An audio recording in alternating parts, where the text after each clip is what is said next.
Welcome back, marketers. So you want to know how to increase engagement on social media.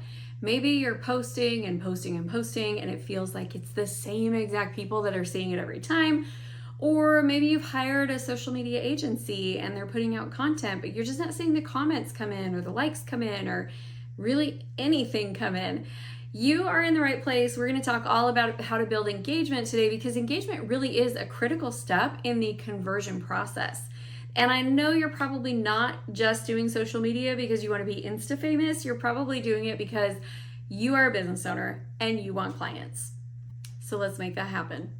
I'm Amy Walker, Client Acquisition Specialist, and I help small business owners just like you be able to create consistent, duplicatable sales through their organic marketing and through their sales strategies and conversions.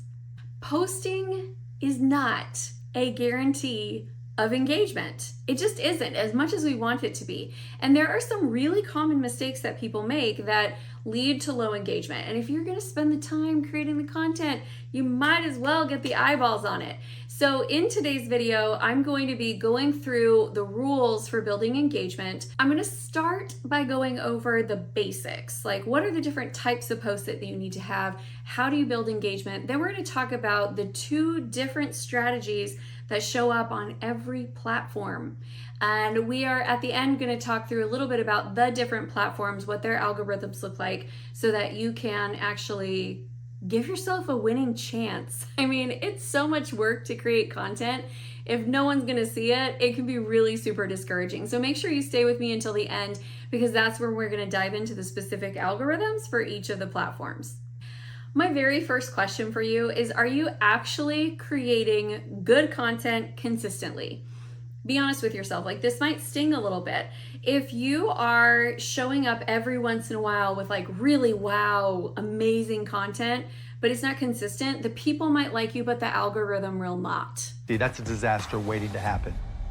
Right? Because you don't own your audience on your social media channels. Facebook owns it, or Instagram owns it, or YouTube owns it, or Pinterest owns it. Somebody else owns that audience, not you. So you can't just show up with really amazing stuff every once in a while and expect it to get pushed out everywhere. You really do have to cultivate great content consistently. Now, on the flip side, some of you out there are consistently putting out not great content.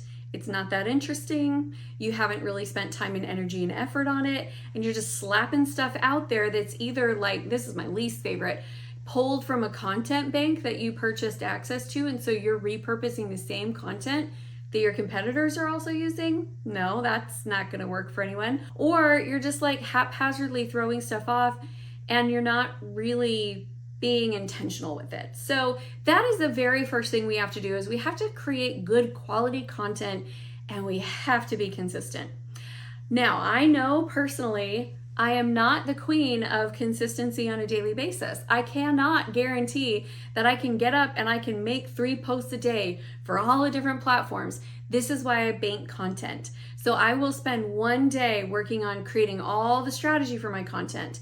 Then I will spend another day filming all of my content. And then I will have my team run my content through my waterfall social media strategy, where it produces all the assets that we need for all of the platforms. So it is really well thought out. We do show up consistently, but I personally only have to show up about 2 days a month, which is fantastic. That was incredible. I mean, I show up for more than that, like with clients and work and stuff, but for social media, it's like 2 days a month. And sometimes if I'm really good and I batch a lot of content, I only have to do it for like 2 days a quarter, which is amazing. Now let's talk about the types of posts that you want to be creating. We do not want all of our posts to be the exact same. The first type of post is an awareness post. This is where we are bringing awareness to the issue.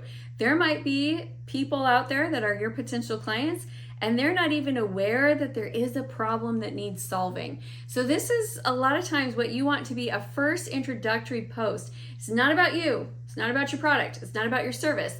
It's making your audience aware of the problem and the solutions that exist. Then we look at the second type of post, which is an engagement post. An engagement post is designed to start conversation. This could be a poll. This could be a question. This could be asking for responses. This could be asking people to stitch your video and really starting a conversation that is built to create engagement. I heard someone say once, and this was like mind-blowingly simple. They said, if you want your content to get shared, create shareable content. That's good chicken. If you want your content to get engagements, create engaging content. If you want your content to be informative, create content that informs. But not every piece of content is going to accomplish every objective that we have. So we do want to have some of our content that is just strictly out there to start conversations and get people talking and sharing and liking. So that's engagement content. The third type of content is educational content, and this is super important. You want to educate your customers and potential customers so that they really understand what you do. This is not just education about your product or service, it's more education about their world, right? Because the client doesn't really care about your stuff, they care about their own stuff. And if you can educate them on their problems that they have, they're gonna know you, they're gonna trust you, and they're gonna go back to you again and again as somebody who is an authority. If these tips are helpful and you want more tips like this to help you grow your business, then hello, subscribe to the channel. Welcome. We hope you come back for more. And hit the like button and the notifications so you can get notified every time we release new content. The next type of post is super important. This is a connection post.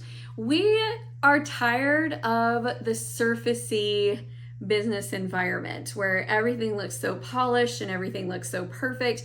We want to know below that, like, what are your core values? What do you stand for? Who are you as a person? Who are you as a brand? Who are you as a company?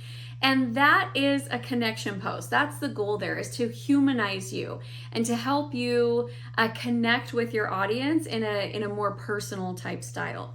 The next type of post I want you to use sparingly. These are authenticity posts. These are the kind of posts where you're showing, I do not have all things figured out. I don't have all things together at all points in time. And it's a connection post, but it's a specific type of connection post. I separated these on purpose because a lot of times when people go in for connection posts, they go straight to these authenticity posts and they're like, almost making themselves look like a really hot mess, but then always trying to put a positive spin on it at the end. I think some of those posts you need. Like, I told my clients this week in our coaching call, I was like, I came home the other day and I was so overwhelmed with all the stuff we had going on in business. And I saw that my house was destroyed because we had 5 extra kids over. And I came and laid face down on my bed and just cried about it. Like, I shared that with them. Okay, that is an authenticity post because they were all dealing with stress. And I was like, hey, I get it. I deal with stress as well. They were dealing with balance. I was like, I get that. I deal with balance challenges as well. But I don't want all of my posts to be like that. Some of my posts, because that's not the full picture either, right? Like, I'm not a hot mess all the time. Am I a hot mess sometimes? Yes, we all are. But it's not all of the time. So I also want to show them things like my values, what I aspire to be, what are my dreams, what are the things that like I'm scared of, but I'm doing anyway. Like, you just want to balance that coin out with connection and authenticity. The last type is promotional, and this is where you're actually wanting to promote the things that you have going on so people will go and take action. The best engagement strategy is going to involve a really good content strategy, and mixing up these types of posts is how you're going to do that. Now let's address the new audience issue, because I remember a time where I felt like everything that I posted was getting engagement from my mom, and that was about it. And to this day, my mom does like almost every single one of my posts, and she comments on them frequently. And occasionally she pretends that she is like a fan and not my mom. She'll be like, this is great information for my business. I'm like, Mom, you don't have a business. And anybody who follows me regularly knows you're my mom. So we love our moms, but we want that reach to go beyond. So we've got to actually open the door for new audiences. How do we do that? We do that by 3 different things. Maybe 4. Do you have samples? So the first thing is we need to know, is the platform that you're on a hashtag driven platform or is it a keyword driven platform?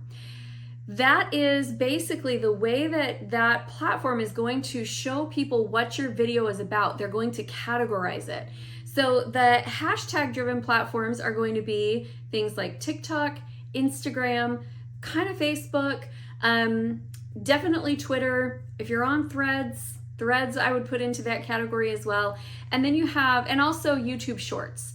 And then you have the keyword driven platforms, which are more focused around SEO. So that's going to be YouTube long form. It's going to be your blogs. It's going to be Pinterest. Those are focused on actually what are the keywords that people are searching for in Google, and then using those throughout your content so that people can come and find you. So if you don't have those two things going on, depending on the platform, then basically it's like your front door is closed. So you set up shop, maybe you put out the sign, but you didn't think to open and unlock the door, and nobody's going to be able to get in. So that's really, really critical right there. Number 3 is creating connections. Social media is meant to be social. That's all true. So if you are the type of person who is just going and putting up content, and you're not engaging in the platform, your count is going to struggle. Like, it's just gonna struggle. That's what the platforms were designed to do, is to be social. So if you will go on and post your content and then stay on for a couple of minutes and find new accounts that are your ideal client, or there are other accounts that create similar types of content as you, and you're building this community and this connection, now the platform is going to be able to kind of categorize you and say, okay, your content fits with this group of people. This is also why you have to be careful about watching too many cake decorating videos or too many animal videos. These are my guilty pleasures. Or like comedy videos, because if you're watching and consuming all of that through your professional channel, then the algorithm is going to start to connect you with that, and it's not connecting you with like the small business people, or, you know, if you're a makeup artist, the people who are wanting to purchase those types of products. So we want to be really careful with cultivating that community that we're trying to follow and get connected with. So tip number 4 is that we are going to be very conscious about actually cultivating conversations and community. So inside of each of the platforms, you have the big community of everyone who's on, and then you have sub communities, and they do it a little bit differently. Like through TikTok, for example, you have like book talk or clean talk or parenting talk or small biz talk or entrepreneur talk, and you have all these different categories that you can kind of put yourself into and say, this is who I am. On Facebook and LinkedIn, they do it through groups, but we want to actually go on there and think of it like groups where we're building a tribe, we're building a community, we're engaging with and interacting with this specific group of people, because you don't need a really large audience if you have a really loyal audience. But if your audience isn't loyal, then it's never going to feel big enough. So build that loyalty, pour into your people, treat them like they are your clients before they ever become your clients, and it will be a lot easier to make that transition. So let's do a quick rundown of the platforms, starting with LinkedIn. LinkedIn is the easiest algorithm. Basically, if you post on there, they're going to show it to people. If you use hashtags on there, woohoo, extra great. If you add live video on there, amen, that's wonderful. They have so few actual consistent content creators that pretty much you can show up and sneeze on screen. They're going to show it to people. It's a very, very easy algorithm, and it's the easiest place to search to find your people, because they've made it so you can search by career and professional categories. You can search geographically. So going out and connecting with people that are your ideal target, very, very simple. Next, let's look at LinkedIn. LinkedIn is very algorithm driven. So LinkedIn, their algorithm is going to be based off of the click-through rate on your videos. It's going to be based off of the percentage of watched video. It's going to be built off of total watch time. It's going to be also influenced by how many people, like the watch through rate, how many videos they watch after they watch one, and it uses keywords. And it's a fussy algorithm. Really what YouTube rewards at the end of the day is quality content that is produced consistently. So if you can do that once a week and do it really consistently, but make sure it's quality and you're hitting all those metrics, that's going to help you build an audience and create engagement faster than just throwing a bunch of slop up. Now, shorts are different. Shorts are based off of hashtags, and so that is going to be the place where you can create that kind of quick content, quick output, quick movement. But in general, YouTube, I like to say that YouTube is the high maintenance girlfriend of the social media world. She is real pretty, but she demands a lot. Instagram's algorithm is really one that wants you to be on the platform a lot, and they want you to be engaging with other accounts. So all of these platforms are going to update their specific rules each year, which is why I'm not going into them, because I want this video to stay evergreen. However, you can look up the specific algorithm for the year, but in general, Instagram wants you on the platform and they want you engaging. That used to be like they wanted 6 posts a day. Now it's like they want 6 stories a day, plus they want 3 reels a day, plus they want, one thing on your main feed. Whatever the current thing is that they want frequency of engagement, but they also want you to stay on the platform and engage with other accounts right after your content goes live, so that now you're bringing some people in to have a conversation and check out what you just posted as well. So that's going to be really important there. Facebook, I'm going to be honest, your Facebook business page is not designed to get a lot of engagement unless you're paying to boost your content. You're going to have to pay for those things. Your Facebook business page, I just want you to think of it as your advertising platform. That's what they want you to do. It's not really a free space, it's a pay to play, and it is what it is.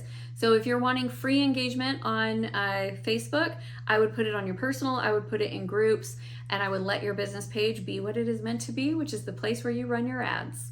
Pinterest is very keyword driven. So you're going to want to actually do SEO research. You're going to want to find those long tail keywords, and you're going to want to build that into your posts. And every time someone shares one of your posts, you're creating a new backlink to your website, which is really powerful for your website's SEO. Pinterest is a great platform for SEO. Very keyword driven.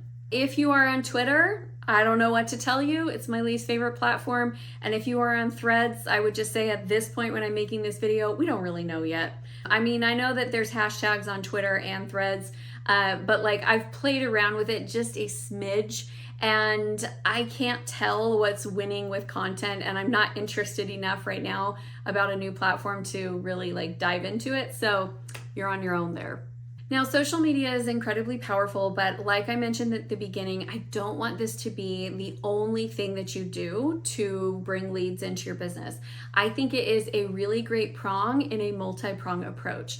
And I recommend that most small business owners need somewhere between 3 to 7 different lead generation strategies that they use to bring people into their business consistently. If you need that plan and you don't have it yet, I recommend that you watch my masterclass, which is how to fix the 5 biggest problems in your marketing, including budget. And that is just coming up next. I can't wait for you to watch it. If you are wanting more help on your marketing plan, I have a really cool tool that I have created. It's called my Ultimate Marketing Calendar. You can go and download it, and it's going to help you figure out exactly how many leads you need to hit your sales goal every month. It's also going to track your ROI so that you can tell which of your marketing campaigns are performing the best. So make sure you go and grab that. Thanks so much for watching. I'll see you back next time.